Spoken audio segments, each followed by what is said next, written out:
underrated movies.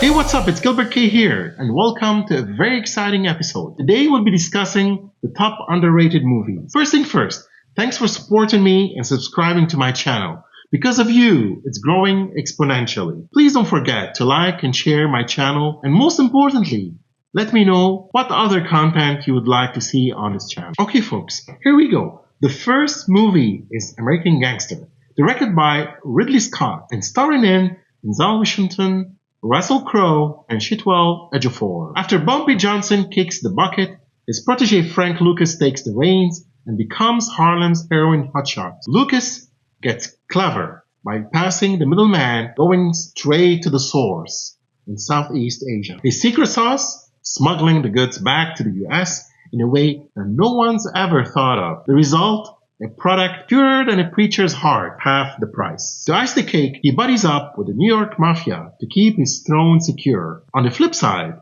we've got Richie Roberts, a cop so straight-laced he'd make a ruler jealous. He's a leading high-stakes dance with the feds to take down the big fish. And folks, this wild ride, it's all true. Did you know Russell Crowe went full detective mode asking for tapes of Richie Roberts yakking away? And why? So he could nail down Richie's voice quirks like a voice mimic pro. Here's another one for you. In the Madison Garden scene, guess what?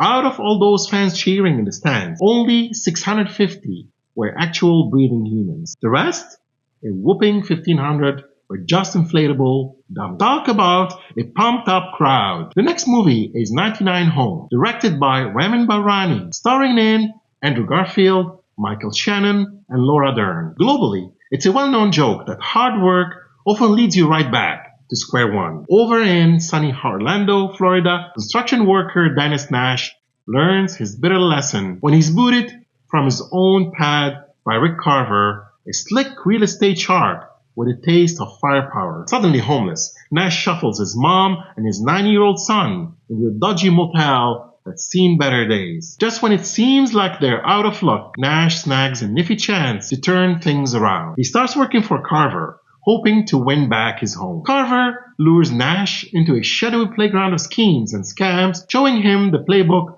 on how the wealthy stay on top. While Nash starts raking the cash and dreaming big, he's also living a double life, keeping his shady gig hidden from his family. But the high life comes at a high price. Under Carver's order, Nash has to kick honest families out of their homes, just like he was. Torn up inside but driven by the need to provide for his son, Nash faces a nail-biting showdown. With a monster deal of 1,000 homes hanging in the balance, he's got to decide, crush another honest man's dreams or take a stand against Carver and chase redemption. Did you know director Ramin Bahrani had a neat trick up his sleeve for capturing Andrew Garfield's every little expression? He whipped out a 24mm lens for close-ups to really dive into the drama on Garfield's face. It's like having a front row seat to every twitch and twinkle. Here's another one for you. Ramin Bahrani tipped his hat to the late great movie critic Roger Ebert by dedicating the film to him. It's like saying,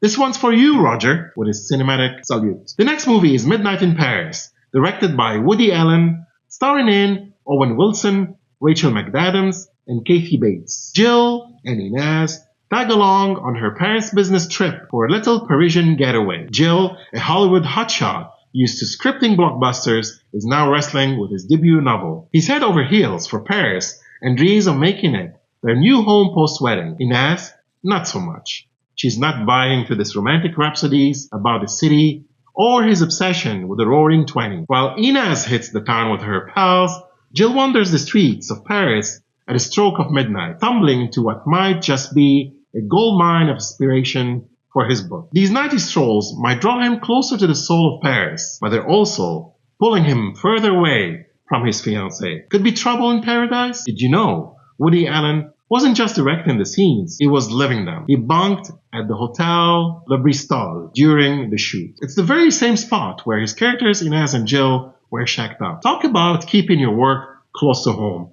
Or maybe just taking method directing to a whole new level. Here's another one for you. Rachel McAdams didn't just stroll onto set. She came prepped with some French skills under her belt. She had the books for French lessons, making sure she could toss out a bonjour or merci with the best of them. Now that's how you add a little extra flair to your role. The next movie is Watchmen, directed by Zack Snyder, starring in Jackie Earle Haley, Patrick Wilson, Carla Gugino. It's 1985, but strap in because it's not the 80s you know. In this alternate universe, we've got the Watchmen, a squad of ex-superheroes who once made sure America won the Vietnam War and kept Nixon forever in the White House. Thanks to Nixon's no-fun policy en masse, our heroes are now just regular Joes and Janes hiding in their cool costumes in the closet. The comedian gets murdered, and his old buddy Rorschach smells a rat, a big conspiracy-sized rat. He figures someone's out to scrub the Watchmen from history. So it's up to Rorschach to round up his old crew for retirement from one last gig. They need to crack